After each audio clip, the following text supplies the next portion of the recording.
الحمد لله رب العالمين والصلاة والسلام على أشرف الأنبياء والمرسلين نبينا محمد وعلى آله وأصحابه أجمعين.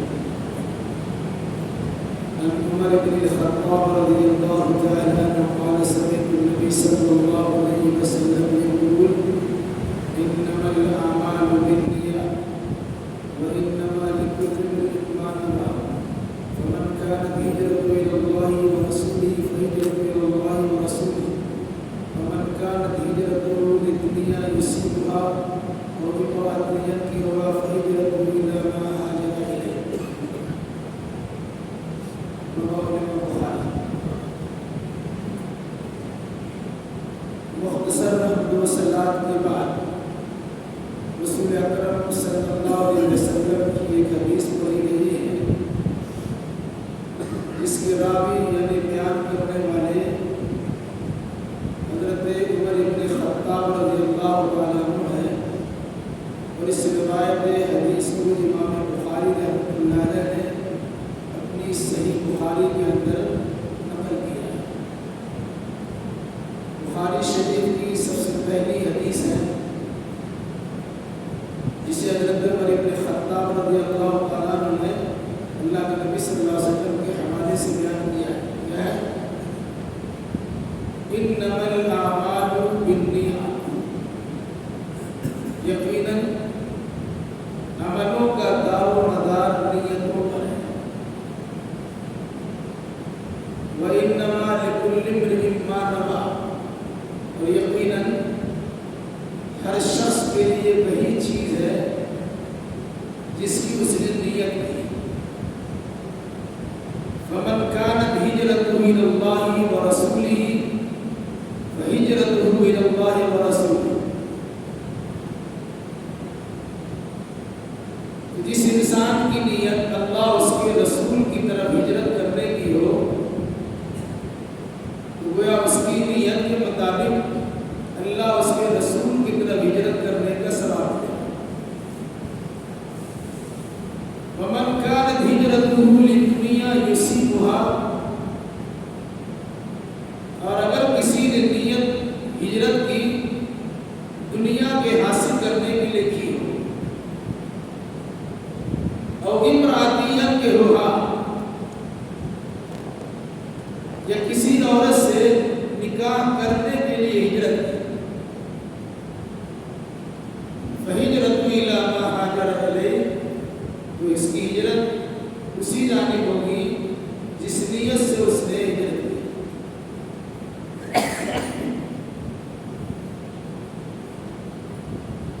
امام بخاری رحمۃ اللہ علیہ نے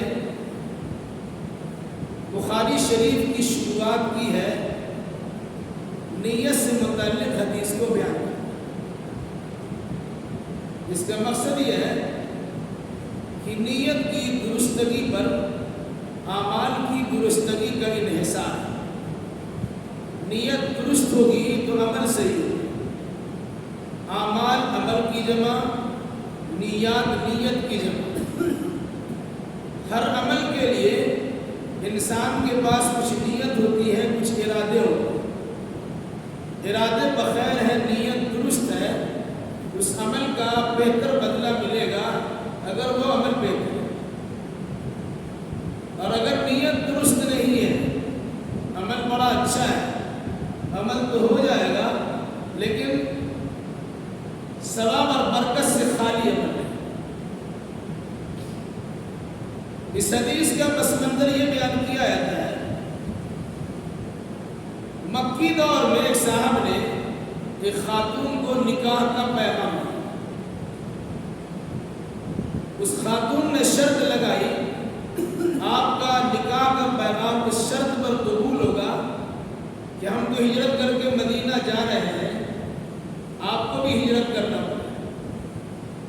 چنانچہ اس صاحب نے اس خاتون کے کہنے پر نکاح کی غرض سے مکہ چھوڑ کر مدینہ پہنچ گئے ہجرت کر۔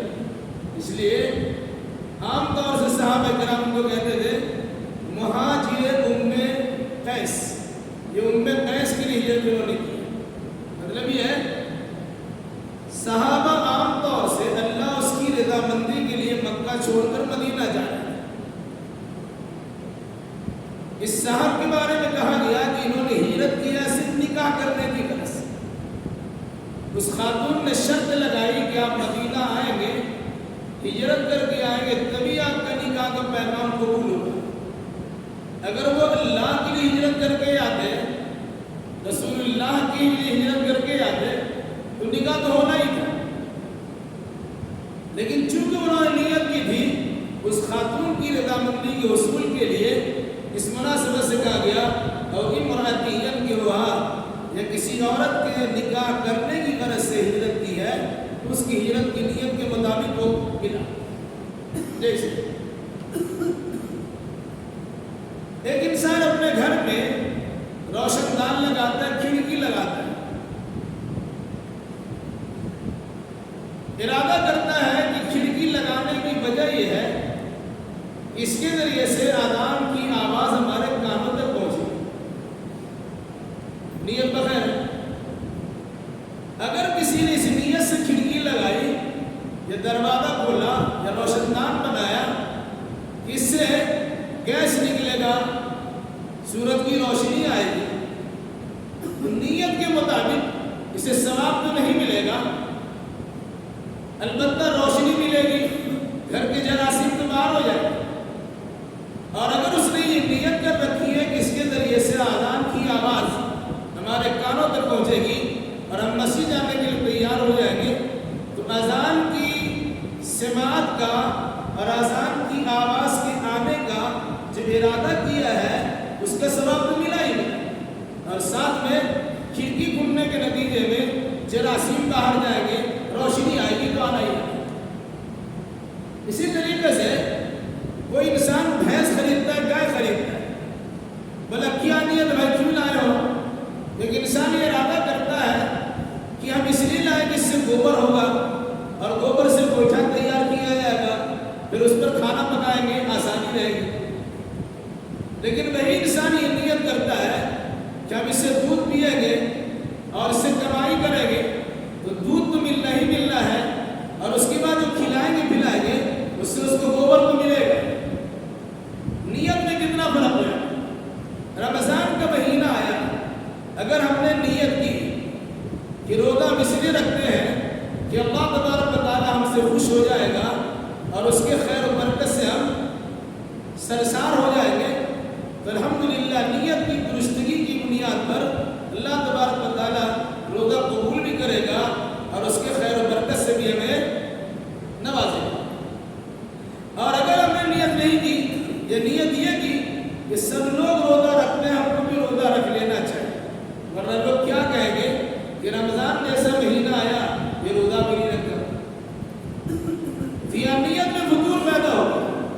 اس نیت کے خرابی کی بنیاد پر آپ کے روزے کا ثواب کو نہیں ملے۔ اب مسجد آ رہے ہیں نماز پڑھنے کے لیے، سب لوگ جا رہے اس لیے ہم بھی چلے جا رہے ہیں، ثواب نہیں ملے۔ لیکن آپ نے یہ ارادہ کیا کہ ہمیں فرض نماز جماعت سے ہی پڑھنا چاہیے، اور اتنا دور ہم جائیں گے قدم چل چل کر تو ہر قدم پر ہمیں نیکیاں ملیں گی، تو نیت کے مطابق آپ کو بدلہ ملے گا، مسجد آنے کا ثواب الگ ملے گا، نماز پڑھنے کا ثواب الگ ملے گا، جماعت سے نماز پڑھنے کا ثواب الگ ملے گا۔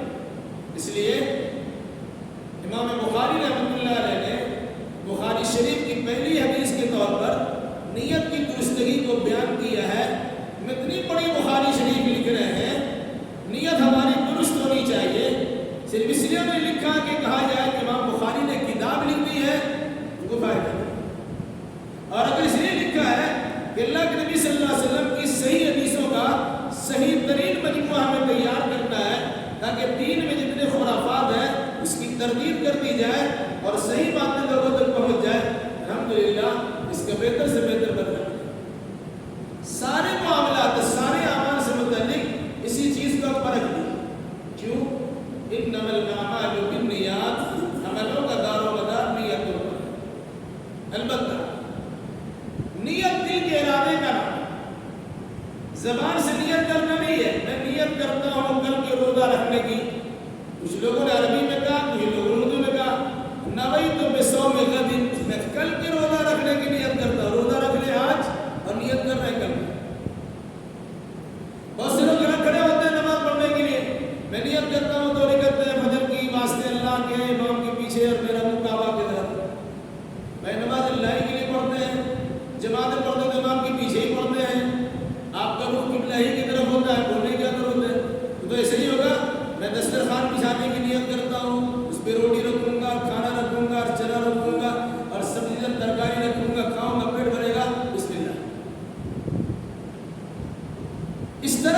کرنے کی گنجائش نہیں ہے، بلکہ علماء نے زبان سے نیت کرنے کو بھی رکھا ہے۔ اس لیے ہم زبان سے نیت نہیں کریں گے، نیت دل کے ارادے کا نام ہے، اور چونکہ دل انسان کی نیتوں کا مرکز ہے، اس کا حال سوا اللہ کا کوئی نہیں جانتا۔ ظاہری اعمال تو لوگ جانتے ہیں، ہم کر رہے ہیں، لوگوں کے سامنے دکھ رہا ہے، لیکن کس نیت سے کر رہے ہیں، کس جذبہ سے کر رہے ہیں، کون سی تمنائیں لیے بیٹھے ہیں، کیسے ارادے ہمارے پاس ہیں، یا تو آپ جانتے ہیں اور آپ سے زیادہ آپ کا رب جانتا ہے۔ اس لیے ہمیں کسی بھی عمل کے کرنے کے لیے نیت کرنا ضروری ہے، اور نیت چونکہ دل کے ارادے کا نام ہے، زبان سے اس کا اظہار کرنے کی صورت نہیں ہے، بلکہ دل میں اس چیز کو بتانے کی ضرورت ہے کہ اللہ کے لیے ہم کام کر رہے ہیں، اللہ اس کا بہتر بتا دے۔